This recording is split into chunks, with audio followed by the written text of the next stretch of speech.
Welcome into Inside LAFC podcast. We are live on LAFC YouTube and we're live on LAFC Facebook. Join us in the comment section. We will answer your questions, your concerns, your complaints, certainly towards Lloyd Sam. I know you guys have plenty. Oh, gosh. Let them come. Lloyd Sam, Mr. Lloyd Sam, as he is known, joining us on the show. He called the game this weekend with LAFC and Dallas. Good luck, Charm Lloyd, along with Neil Sika, former English professional footballer and in MLS, now with MLS's stable of broadcasters. Good to see you, Lloyd. Thank you, man. Hey, whenever me and you together, Max, we make magic, man. We make magic. Facts. That's what you heard. I'm glad you said that for our loyal listeners to come in. Messi LAFC, one of our, is already coming. Yo, what's up, guys? So that's a shout out certainly to you, Lloyd. Please like the video, subscribe to the LAFC handles. We appreciate the support. It allows us to get the show out there. And well, let's get right into it, Lloyd. LAFC. These are the games LAFC have to win. Yeah, and they certainly did it on both ends.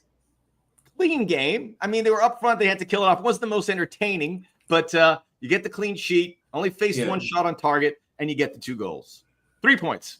To be fair, if you look at the last 2 games, Colorado and going into Dallas, the team has been really dialed in and focused at the job at hand. I know it was 10 men, but Colorado still moved the ball quickly, right? And then Dallas didn't move the ball that well, but they have other ways to win games, right? Turning over Dallas a couple times, and that was really the telling moments.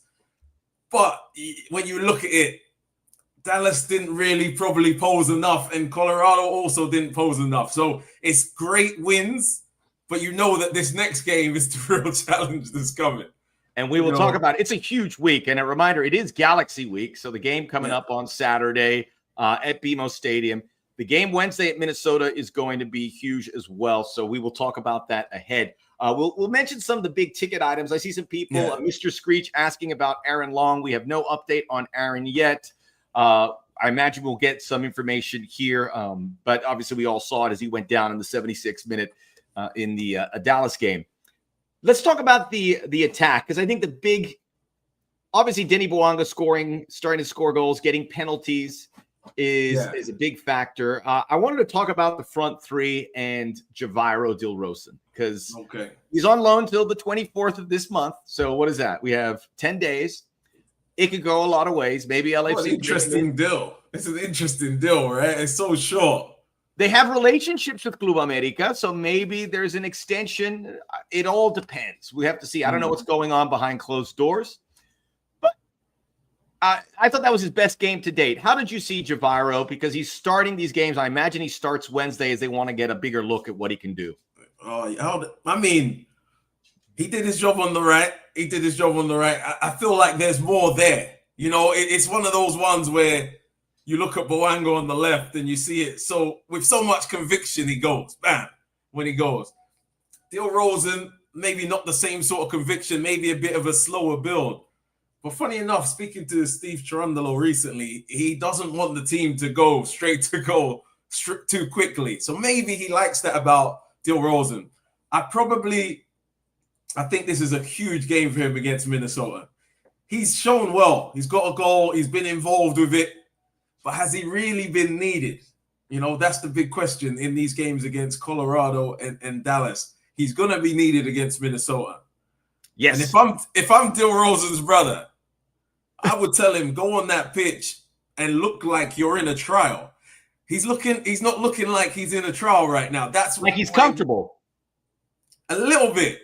And I wouldn't say too comfortable. I would just say if I was his brother, I would say, make it look like you're on trial. Look desperate. Go and act like you've got 1 or 2 games to show everyone what you've got. And I'm probably not seeing that kind of attitude in him right now. But if only I was his brother, right? I'll tell him. But he's gonna be needed against Minnesota. I wish you were my brother, Lloyd. I need that sometimes advice. I am your brother, Max. I am your brother. I see similarities between me and you, Max. So. You know?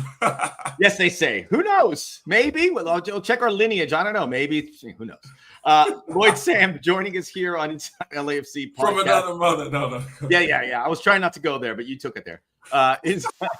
Inside LAFC podcast live on LAFC YouTube and on LAFC Facebook. Please like the video, subscribe. We got some comments coming in. Joe asked halfway through the season, which team do you feel could be the biggest hurdles going into the playoffs? I'm going to save that, Joe, because Lloyd has seen every team so far in MLS, so he'll give us a good idea. We'll preview the MLS season to this point as we're approaching the All-Star Week. Lots of love for Nate Ordaz and Nathan, my goat, from Andrew Ramirez, the El Salvadorian flag. Hopefully Nate gets back. He will get back with the Salvadorian team. They have World Cup qualifying. Go check out Black and Gold Insider on our channels. We're going to have an interview coming up with Matt Evans. He has a shot to qualify with Guatemala for the World Cup, Nate for El Salvador. So fingers crossed they both make it, or at least one of them. Big fan of Lloyd's kit collection. What do you got back there? That's from, not say that, Lloyd. That was from Messi LAFC. Appreciate that, Messi LAFC. These are all match worn. So Van Persie, that was an FA Cup game. I was playing for Leeds. I went to swap shirts with him, but I didn't give him my shirt. And then he was like, "What are you doing? Give me your shirt." And I was like, "Oh, you want mine?" It was an interesting interaction. That shirt is probably on the streets of Holland somewhere, probably in some river. My shirt is probably... But yeah, all of these are match worn. Kaká, of course. Bradley Wright Phillips, you can't see his name. If I had more time, I'll show you the rest of them. But, the producer's onto us here, Well, we have a very busy show, Lloyd. That's right. I hear that Lloyd Sam jersey's hanging in the Van Gogh Museum in Amsterdam. So, I mean, you may want to check it out. Francois Swishy Salvarrieta, lots of black and gold love. Love LAFC. Thank you. Joining us on the Facebook account. So everyone on Facebook, get in there. Kubota joining us on Facebook as well. Something we're talking about the front three. Nate Ordaz scored. Sorry. Okay. I wasn't sure if you were going to send me that way, and I wanted you to send me to Boanga as well. Okay, I do want to talk Boanga, and I'll give you I'll double barrel this with Nate Ordaz, who had a beautiful goal, assisted by Denny Boanga. Yeah. I think we're seeing Denny pass the ball a little bit more. And the penalties, while not sexy, a means to an end. When you're getting double teamed, just get in there. It was the penalty against Colorado and Dallas were almost identical. And exactly. The goals all matter the same, right? Hey, Max, I would say it is sexy. He's winning the penalty himself. He's picking himself up. Remember the famous Thierry Henry? When he gets brought down for a penalty, he doesn't take it. There's a lot of admiration for how he's going about and making this situation, getting up and taking it and putting it in the back of the net. So I like that from him. He's not just getting a penalty from someone else's work. So we definitely have to give him that credit. And his mentality, he's been relentless, Denny Boanga. Keeps going at you, sometimes maybe too many times, but he seems to get success at the end of it. The Boanga Javiro, there was a couple of moments where I thought the passing between them had some nice moments, and certainly with Nate Ordaz. What is your view of Ordaz? Obviously, you see they love us here. They love him here. Homegrown product, exceeding expectations. That he hadn't scored in a minute, so he's back on there, which is great news. You can see how much he's playing different positions on that front three. What is from outside looking in? How do you rate? How do you describe Nate Ordaz as a talent? Really exciting player to have first and foremost for LAFC, and we just spoke to Cherundolo about him, and seems like they want to protect him a little bit and not put all the burden on him as a 9. But you know that you're getting really great production from him. And he's just very vertical, his pressing and his movement. I still remember that goal against LA Galaxy. If you remember, Hollingshead played him through. And it was a really great movement. He went out to go in, and then it was a great finish. And he scored in back-to-back games. I think it's a really exciting time for him. I do feel like, after speaking to Cherundolo and him saying he doesn't want to put the number 9 burden on him, there's going to be someone that comes in, and he's going to be still going to be required to come in and give good minutes. But that person that comes in, I think, that could be really, really interesting. But I love what Ordaz is doing on the defensive end as well. He's pressing, all of that stuff. It's interesting, and we remind you to like and subscribe. Hit that like button, subscribe, so we can get the word out. This show, you've made it a great show, the fans, and then you can see we bring in the A-listers like Lloyd Sam. It's true, Lloyd. But the attacking we're all expecting, and I'd be shocked if they don't bring in a good attacking player, perhaps a DP attacking player in the window, which starts on the 24th.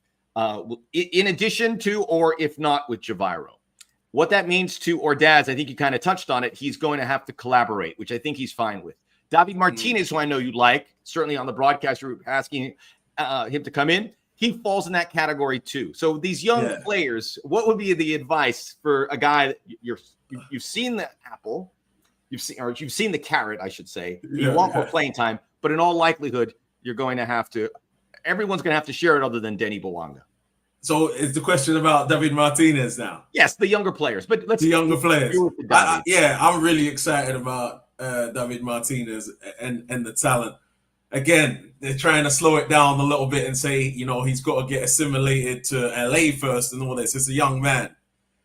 But sometimes I feel like even the stuff with DeRozan coming in and they're looking at him, I feel like David Martinez might get even more of a chip on the shoulder a little bit to really show what he can do when he comes on now. Because he might be thinking, you know what? I can do this role. We don't need to look anywhere else just to get in the mind of him. So it makes me more excited about him towards the end of the season because, he scored some goals earlier on. And I feel like he's a guy that wears the heart on his sleeve a little bit. And he might have a chip on his shoulder a little bit from what's going on at the moment. Looking at another player in front of him, right? That's kind of what's happening. It is. You'd love for Davi to go in the office and goes, I want to play and prove it. He's a huge investment for this club. They want him to play, but he has to be ready. That's going to be a big – we'll see how that develops for the rest of the season. It could blow. It could do great. It could be much of the same, but David Martinez is there. It's like an ace up the sleeve. We'll see how it works. Inside LAFC podcast, I want to talk about the back-to-back shutouts. The game against Dallas was excellent. They allowed one shot on target, and we did have a comment here about shutting down Mr. Screech. LAFC did a great job stopping Petar Musa yesterday.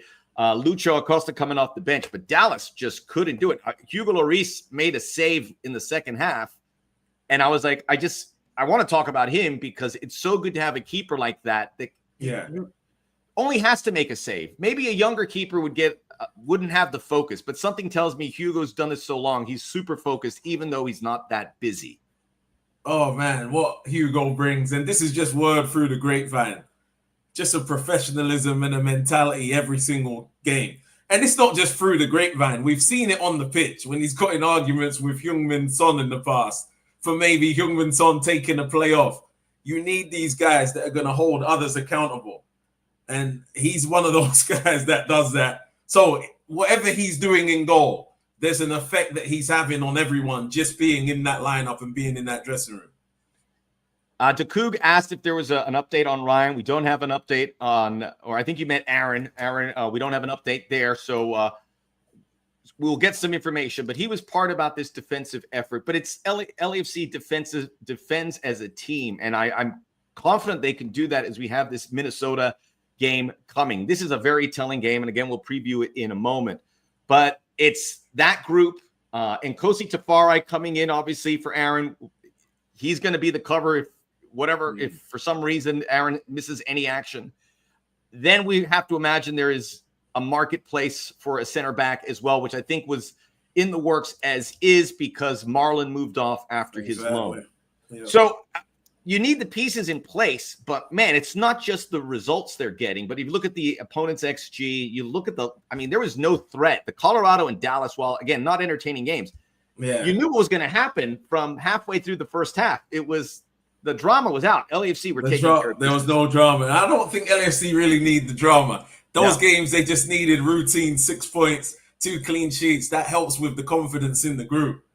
And now you go into Minnesota. There's a nice preparation for Minnesota. You don't really want to drop the standard too much. But Minnesota, well, you said we're going to get to Minnesota, and I keep talking about Minnesota over and over. It's a big game. It's a big game. It's a big game. And I've actually commentated 8 Minnesota games this season. So I know them really well. Let's jump on towards previewing. Sorry, Max. I forced you to jump. I'm going to talk about MLS later, but let's talk about this midweek game because I think everyone here is like, yeah, we got these wins.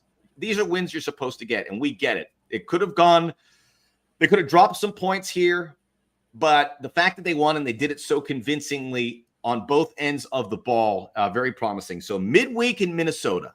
This is coming up, and I did. Somebody mentioned about Alan Hernandez, Nate Ordaz representing the Valley. We need a meet and greet with him out here in the 818. I would love to see that. I will pass it on to the superiors. DeCoog saying one of the announcers said something like a kid from the Valley hitting peaks, and I thought I made bad dad jokes. That was Sika. That was a kid from the Valley hitting the peaks. That was my favorite part of his commentary, actually. The kid from the Valley hitting peaks. Hey, it's a tough crowd. Hey, I want more commentary criticism. Hit me with all of it. Oh, I can handle it sometimes. Neil's really good. Neil and Lloyd, if you see their names on a broadcast, you know you're going to get a good one. Yeah, DeCoog following up about the Aaron. We need to buy back Murillo. I miss him. Huh? Man, I mean, guys, come back. I was thinking about Murillo this week. I haven't checked latest. I know he's at Juarez, but who knows? Yeah, who knows? Because I was looking into some Leagues Cup stuff, and I saw he was, and I was like, oh, that would be interesting having him back. All those guys who play for LAFC, they're now overseas. Brian Rodriguez, Chiqui Palacios, Jesus Murillo, Eduardo Atuesta, Chicho Arango. They're all valuable in the league because other teams, too, are looking for players that they know can perform in MLS, and all those guys did. So I would be surprised if they're back, whether it's for LAFC or another. So a good shout. Who knows? And there's a need. We will continue that. But Minnesota, this is a team. They're a conundrum because they don't want a lot of the ball. They have the least amount of possession in MLS, 40%.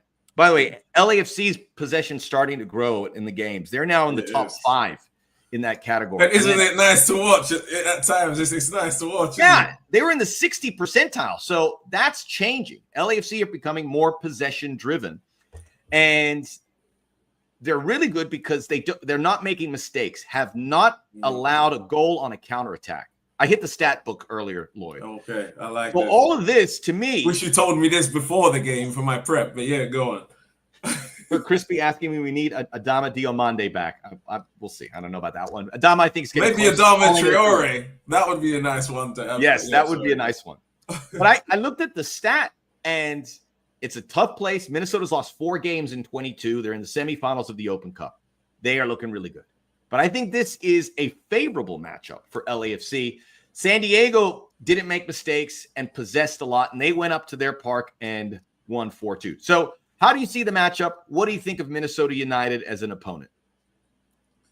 Gonna have to be dialed in. All 11, the guys on the bench, and more importantly, the coaches, Cherundolo and the coaching staff.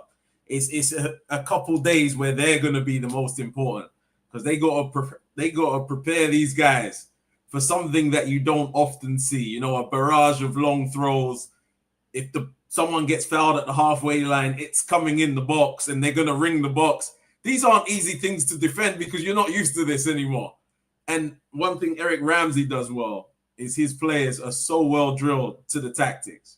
So when you play them, that's why I'm saying this is an important week for the coaching staff.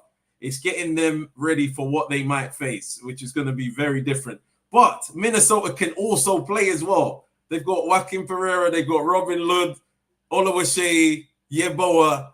So it's like a well-drilled team with discipline, but they can mix it on the ball too when the ball drops down. So it's a tough game.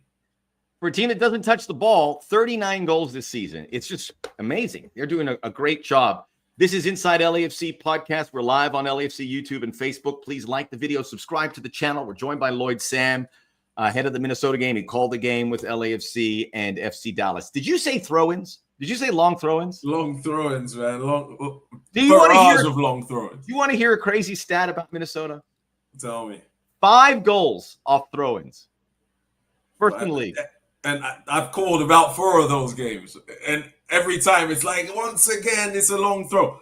And the head coaches talk to us and they say, yep, we know what's coming. We know how to defend it. We know they want second phase. And then it still happens somehow. Anthony Marcanic. Watch out for that boy.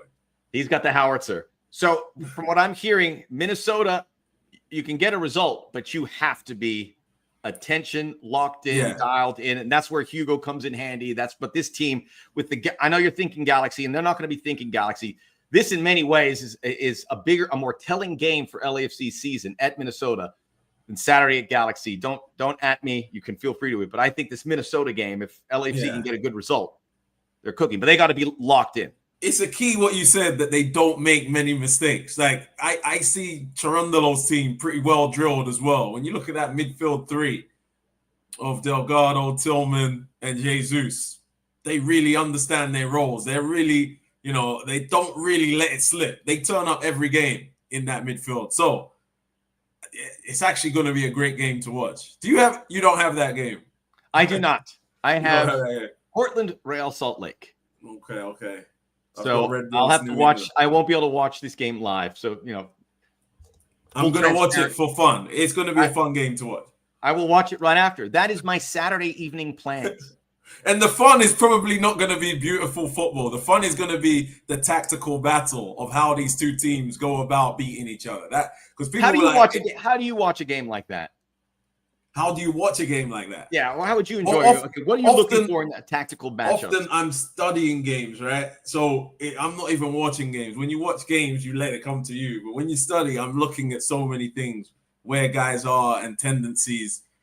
I would be looking to see how much do LAFC want to possess and what's their rest events like. Are they going to be expansive and understand Minnesota's threat? Long throws, what are they going to do? It's going to be interesting. And then in-game adjustments as well. I like that is something that I will want to see immediately. How much ball does LAFC want to have? And can they really push for it in this game, or is it worthwhile? I mean, we just watched the Club World Cup where PSG and LAFC presses. It's not a PSG press, but where PSG just launched the ball down off the first half kickoff and then just went and said, what are you going to do? And go, why don't you have the ball? Minnesota's like, we don't want the ball. I go, no, we're making you have the ball. Yes. There's so many mind games in it. When PSG does that, you're like, oh, gosh, we're in for a game. You know that they're in for a well-drilled game plan, when they do that. So you said that LAFC going to push for the ball. They're going to have the ball because Minnesota are not going to try to build too much. They're going to go direct to the strikers. It settles down. They'll let LAFC have it. LAFC are going to have Denny Boanga is going to be interesting on that side, right? Because people are game planning against Boanga now, like Vancouver game recently.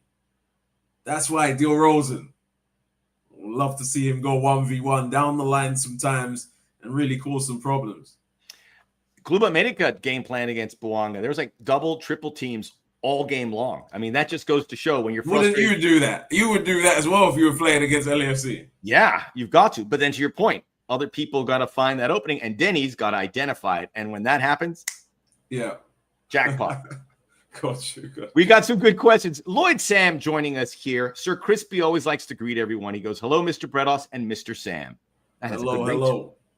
I'm still waiting for more commentary criticism, man. That's I want more. Anyway, get in the comments section and get after Lloyd or rip Neil Sika, but has to be constructive.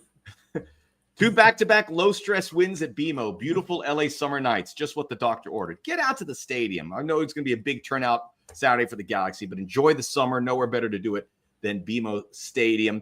We need Diomande back. I mean, now we have a second comment with Dio. I mean, it's crazy. We need Matty Bogusz, another example of an LAFC player that maybe comes back. Not right now. He's doing great at Cruz Azul. Oh, yeah, that would be a great one. That was a good business for LAFC. The game Saturday was awesome. That one you're referring to, Seb, I believe the game against Colorado, Hello Kitty Night, which was something to behold. And then he also mentioned miss BMO very much. Game should have been 4-0 or 5-0. Are LAFC leaving goals on the board, Lloyd? You feeling like they need a really just old school 4-5, 6-0, 6-1 results? I think 2-0 will suffice at the moment. You need the 3 points, 2-0 there and 3-0 the game before. It's 5 goals scored, none conceded. You could have definitely scored a few more goals in that, but, we're not really going to dwell on that at all. It's on to the next game, pick up those points. 6 points in 2, it's not really too many complaints. Minnesota's a team ahead of you. I think it's like an 8-point gap. So you could do the math. LAFC have those games in hand. They did eat one up against Colorado, so it's one less, but they still have 2 or 3 on most of the teams out there. And Seb corrected me. It was the Dallas game. Juan Vargas joining us in the nick of time. I want to talk about the West and where LAFC ranks. They have a game. I don't think they will probably catch the top 3. Something crazy. You have San Diego, which has been an amazing story. Vancouver, and then Minnesota are that top 3. And then LAFC, I think, and 4th place, based on everything that's happened, I don't think that's a bad target for LAFC. Maybe better, but 4th, you're competing with Portland, Seattle. I think that's where LAFC ends up. No, that's definitely where you want the home tie. You know, you don't really want to mess around with some of these teams. You know, so 4th is the aim. How do you rank the West? So I'm gonna have the table in front of me just to, of course, to know who I'm talking. How do I rank the West? And how does LAFC match up against those teams? Do you think once we get to October, not knowing what the marketplace might bring? Honestly, it's blockbuster games. San Diego LAFC right now would be a block. Like if you imagine playoffs, there's not much between it. You know, it's 2 teams that it's gonna come down to moments. Minnesota's gonna be there, and it's tough because, you know, they've been talking a lot about East Coast this year. It's so different. When I look at the West as well, it's evolving into something that is, you know, San Diego, Minnesota. Vancouver, we're not sure what way they're going to go right now. They've had a lot of blood, sweat, and tears this season, but you don't write them off. Maybe this is just their little break to push again. 4th is up for grabs. Vancouver's lost to Colorado on the weekend 3-0. They had all their players missing, but they'll have these guys back. But as you list them, I don't think LAFC catches those top 3, but in a playoff, 4th is attainable with the games in hand. Like 4th looks like that. If you don't make 4th, pretty bad result. But is there a team that you think they couldn't beat in a playoff if they do fortify their roster? Is there a better team in the West? Clearly. Listen, sorry for a boring answer, but I think they could beat anyone on their day, you know, in the West or East. Going for that is quite a boring answer, but that's actually the truth. LAFC could beat anyone on their day. I think LAFC look, and we're not going to get ahead of ourselves. And some comments here. Fluffhead, we need at least 1 point in Minnesota. Jose, we need 3 points from Minnesota. Is 1 point okay? I think a point is okay. Yeah, I thought so too. I think a point is okay. Joe Simpson has a question for you, Lloyd. In terms of broadcasting, what has been the highlight match or moment of your MLS broadcasting career? Wow, what a question. One that pops out immediately is a game in Atlanta where Jamal Tiare was behind the goalkeeper. You remember that game? And he was hiding and he was taking a drink in the net. And then the keeper rolls it out. And then Tiare, we didn't even see Tiare from the booth.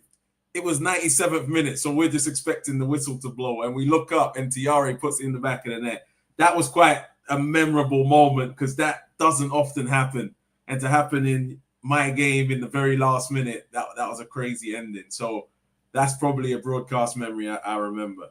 And that's a great answer. So thank you, Joe. It would be a better question to ask Max, actually. You know, all them years he's been out there, living on the end of a lightning bolt.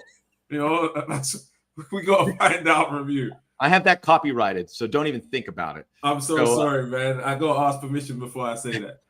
This is Inside LAFC Podcast. We're live on LAFC YouTube and LAFC Facebook. We're joined by Lloyd Sam, who's part of our MLS broadcast team, called the LAFC Dallas game over the weekend. Please like the video and subscribe to the channel. We appreciate the help, and leave a comment. They're flying in here. Jose says, I agree with Fluffhead and the 1 point in Minnesota. Hopefully this away game can be the change. LAFC has 1 away win, so they have to get better away from home. I thought I was Fluffhead. Oh, Fluffhead is the other guy. Yes, Fluffhead is in the chat section. Okay. Igor Jesus is so fun to watch. Oh, you know what I love about him? It's like he's not this elegant player, but he will use his body without touching the ball to make sure no one gets near it. I love how you said that so many times on your recent broadcast as well. And wow, he is a special player. What about that game against Club America, 1-0 down? So I'm just catching up on all the LAFC games recently because there was a game. So I watched it after. He single-handedly willed the team back in, and he scored the header. But if you see how his mannerisms from maybe the 75th minute, he was almost saying, all right, if I have to do this, I have to do this. Little round the corner balls, just energy, alertness, getting it to the next man quickly. Man, he really earned that $10 million. He deserves a cut of that money. I know Buanga's. What are you, a player rep? I'm his agent. I should have said earlier I'm his agent. No, he was brilliant in that game, though. Honestly, so I wonder how long he stays in MLS. I'm so sorry to say that, but he is so good. I think you get these young Brazilians in MLS. It's to sell them, and I think people are probably going by next year are going to have some. It's a handshake at the end of it. You've been great for us, but we understand you could go play in a top 5 league as well. But just think about it. It wasn't that long ago where we never got Brazilian players here. None. Because they were so good and Brazil had so much money, they'd go to Europe. We have Igor Jesus. LA Galaxy have Gabriel Peck, who's probably like a $15 million talent. And there's some more. Hopefully there's more relationships that'll make the league better. I got to answer this question from Alternate Junkie. LAFC is my favorite club, but the problem with them is they like to qualify for the big tournaments. But once they get in, that's all they wanted to do. Nothing else matters. Listen. They've made 2 CONCACAF Champions Cup finals. They made it to the quarterfinals this year, almost got past Miami. They won the Open Cup. I mean, there's no truth to that alternate. LAFC are a good tournament team. They qualified on the second go for the Club World Cup. And then look, they lost to the team that ended up winning it. So yes. It's funny, man. I know I want to be friendly to LAFC, but that Chelsea game, the first half, that wasn't the real LAFC attackers. Buanga didn't turn up. The whole front 3. That's the only problem I had, because you know why I had a problem with it? Because we're always fighting for the reputation of MLS, right? I've left England. I came over here. Sometimes you don't really get the respect, and you're like, hey, it's a better league than you think. Then it came to that game, and I'm not saying I expect LAFC to beat Chelsea. The first half, I didn't see the attacking players show their best attributes and fell. Does that make sense? Yes. Well, let's bring up the Club World Cup. And Chelsea did win it at MetLife Stadium. Yeah. And I'll get your thoughts on the tournament. But from an LAFC perspective, I agree with you. They left some meat on the bone. First half. Second half, guys turned up. Obviously you can't take a half off. But I was quite disappointed about the first half, because I was like, all right, the world needs to see and respect Denny Buanga all over, because we know what he does here. And it didn't really turn up that first half. But it's one game that can happen, and then obviously didn't really go great in some of the other games. I'll let you talk now, Max. I'll let you talk. But great experience, nonetheless. Were they ever going to win it? Probably not, but you just wanted to turn a few heads. Gain a few LAFC fans around the world, right, from the play. Yes. Fluffhead coming in. Club World Cup would feel better if we didn't have a bad result. He used different words against Tunis. I agree. And Flamengo, they're beating – Denny Buanga scores. They're beating Flamengo. It was an alternate Flamengo team. But, if you could just hang on, you've got a famous win. So I know it was disappointing. Mr. Screech asking, LAFC is this something that LAFC can take some solace in? LAFC got scored on 2 times. PSG got scored on 3 times. Yes. Take solace in everything. I would take that. I mean, it was fun to be to see MLS teams part of it. I feel like it's still a journey, still of just earning respect. You want to, even if you lose, you want to show them like, hey, respect us kind of thing. You want to keep that kind of vibe there. And to the LAFC fans, LAFC got in there. So many clubs all over MLS and around the world would love to have participated. What game that was? Yes, it was. This is Lloyd Sam, who broadcast the game this week, and you know who he is. And we have people have questions. This is my first LAFC game, so this is my first one. Wow! After 3 years, isn't that crazy? Because I like to hoard them, like hands off. You definitely do, but you definitely do hoard them. But so it was good. It was good to finally do an LAFC game, man, and getting to commentate on a guy like Buanga. that's where you can really get in your bag and really enjoy it. This is Inside LAFC podcast live on LAFC YouTube and LAFC Facebook. Please like the video, subscribe to the channel, leave a comment. We're in the stretch run. A couple more questions, and we'll get ready to do this again next Monday. By the way, Club World Cup, did you enjoy it? Was it a success? Do you want to see it again in 4 years? That's a question for me, from Max, or is it from someone else? Okay. Did you, in the comment section? Wait. I remember now. You put out something on socials about this. Oh, I got to be careful what I say to you, actually. Because you put out something on Instagram, right? Saying, everybody stop complaining about the World Cup. It's just, I hate the complaining. It's okay. And you know who complained the most? Do you know who complained the most? Who complained the most? Chelsea. And they won it. And they won. What you mean about, what did they complain about? The heat, the kickoff times, the surface, too many games played this year. That's a fair complaint about too many games. That one is a fair complaint. You're not feeling I can tell you're not feeling the Club World Cup. You're not feeling it. Hold on. I was thinking this yesterday because I heard Real Madrid got 80 million for getting to semis, right? So wait, what did Chelsea get for winning it? I haven't heard that number. 125 million. 120. Well, these big teams are going to keep coming then. Like, that's just too much money. That's just too much money. Boy, did you like it? Did I like it? I think I'm probably saying the relevant thing right now. That this. Man, all right. No. I'll be honest. I enjoyed it. I'm also concerned about my fellow players out there, where I'm just like, it's like watching NFL. Like, you enjoy it, but they're also messing up their bodies. It's like a hard one. You feel guilty. But it's like, of course, I'm going to enjoy watching the NFL Sunday, even though, just a little analogy for you. Okay, fair enough. I like that. I like that you said that. And you know what? That is my biggest complaint. I like the Club World Cup better than the Nations League. And friendlies. So I think if you can if everyone can come to the table and go, let's get rid of this, let's keep this. I'm excited about the next one. Let's say that it was a success enough that you're like, wow, there's so many different cultures coming together, the fans and all that. That was fun as well. You don't often see that. So I'm with you there, Max. Let's. You probably want it every year, don't you, Max? You want a Club World Cup every year. You're on the committee. No, I enjoyed watching it. I'll be honest, I enjoyed watching it. I wish I was on that committee. By the way, and Sepp Blatter saying that that FIFA's conceded to the Saudis because they're really payrolling this, which, I mean, it's say what it is, but if they're paying. Wait, hold on, they're payrolling what? The Club World Cup? Well, because they had $1 billion deal with DAZN, which is Saudi run, so some Saudi money coming in. But if the Saudi money's coming to players eventually, I'd rather that be the case than it going somewhere else. All right. I need to start my career over again. But yeah, go on. Final thoughts here. El Chipote Warren mentioning here he has 5 trophies. Must be a Chelsea fan. And Mr. Screech, LAFC should get Evander. They're going to have to sell the farm. Evander might be the best player, not named Evander's Messi. not leaving. He's not leaving. Right, he's very happy. Now. Would have loved to have seen LAFC play a Club World Cup within 300 miles of Los Angeles. It's a good point. The Club World Cup was not very friendly to the West Coast.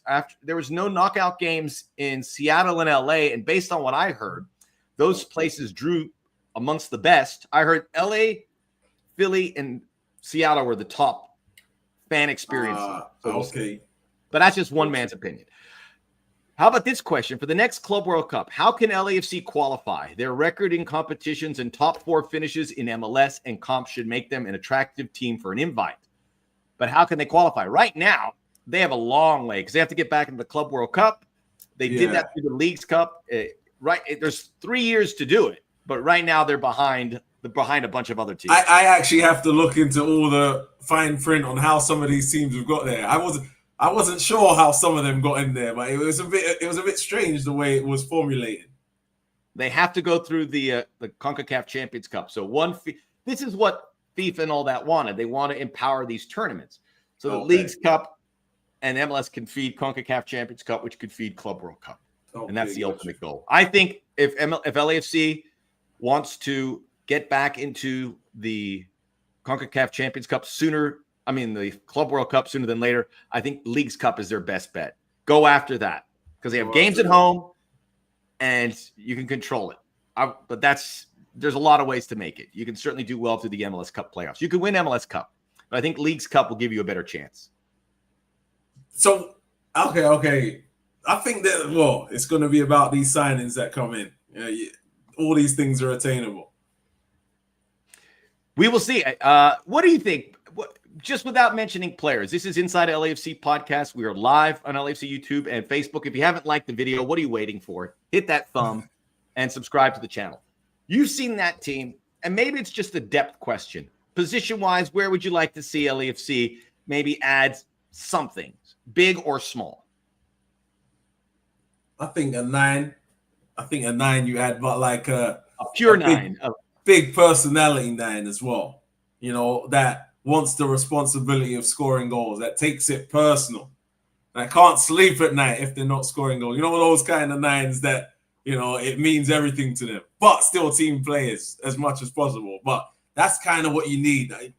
The reliance on Denny Bouanga is a bit too much now when you even look at the stats as well. So a 9, they're also looking at a right-sided player with, I guess, Del Rosen right now. If he's not the one, then a right-sided player as well, and a centre-back. That's what I'm thinking. I think everywhere else is kind of set. I think we're looking probably at least 2 new players, if not 3, in my estimation. Whatever 3 or 4. It's 3. Well, I spoke to Cherundolo. He said 3 or 4. Oh, scoop! That was for the broadcast. That was for the broadcast. So not that I'm like leaking. He said 3 or 4 players. It's open. I've talked. You said you want names. No. He didn't give me names, but there's names out there. I don't know if we're. I mean, Tom Bogart's got some names.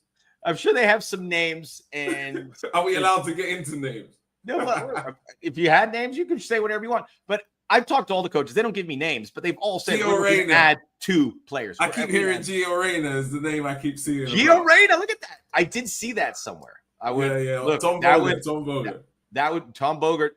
You all saw that too. That would be a very exciting young American player who hasn't really caught on to his European adventure. If you want to come here, I imagine LAFC would be a desirable one. Where does he fit in exactly though? Is he like?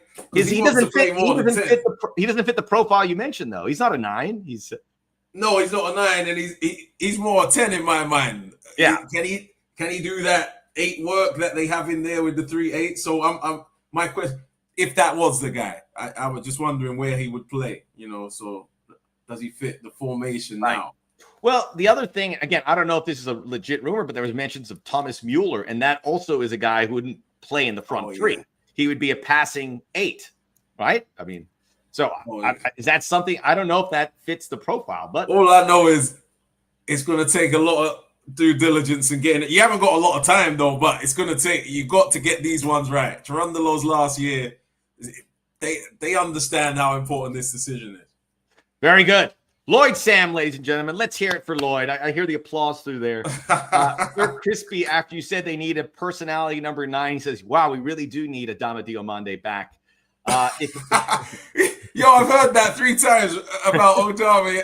How good he was the first deal. Listen, this fan base loves the folks that came in here, and they love Adio, they love Latif Blessing, they love these guys forever. I mean, that's free dinners if they come back for in any way, shape, or form.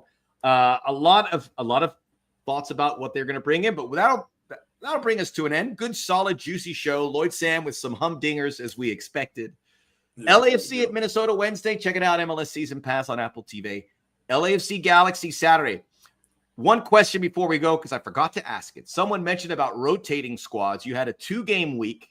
Yeah. Now you have a 2-game week, and the idea is save them for Galaxy, a game that you have a better chance of winning because you're at home. Now that I read that, I think there is going to be some rotation. How much? I don't know. But that's 4 games in 2 weeks. What does that do to your body there as a former player? Can you do it? I think you could do it the first few, but not till the end of the season. And I'm not even, these aren't my words. This is your head coach's words, Steve Cherundolo. He said it's going to be made easier with new signings. We wouldn't be able to get through. I think for now, they've got the pieces to rotate a little bit. You could bring Martinez in but but they'll probably play DeRozan. They're probably not going to bring him in. They have to. I don't think you just go with your strongest team for right now. I don't think you need to immediately rotate when you know there's reinforcements coming. So right. I tend to think so. And I think Steve Toronto is going to look at Minnesota and he's going to scratch his chin and say, I think if we avoid mistakes, we can get something there. I think he's looking at that as a challenge, as a good matchup. But then again, the Galaxy matters. It could also be a little, somewhat of a scouting mission for when you might meet them later in the playoffs, right? Like you take on board these things and, you might lose a battle here to win it later. Not intentionally lose, but you got to think about all these kind of things like when you're going into playoffs. That's the real important game. Right now, you might just be kind of gathering intelligence, let's say. And people might laugh at this. I'm not going for a laugh. You're not going to meet the Galaxy in the playoffs. To your point. Laugh. You're not. Unless something bizarre happens. Hey, that's a low blow, man. Right before the show ends. I was just saying, I love Galaxy LAFC playoff matchups. They are so exciting and nerve-wracking. So I would love to see it, but I don't think it's happening this year. I think LAFC will be there, but that's all the time. If you have a question or comment, leave it in the comment section on YouTube. We'll answer it ahead of next week. Like and subscribe. Hope you had a good time, Lloyd. Yes, anytime, man. Let me know when I can come back. Hopefully I have more LAFC games coming down the line as well. Yes, I told him it was going to be half an hour. We went right past that. That's all right. Hey, Max, you're the only one that can get away with this, man, with me. Call me at 11 p.m. I'll be there. Join us next week for another Inside LAFC podcast. On behalf of Lloyd, I'm Max. Till then, let's go black and gold. Thanks, guys.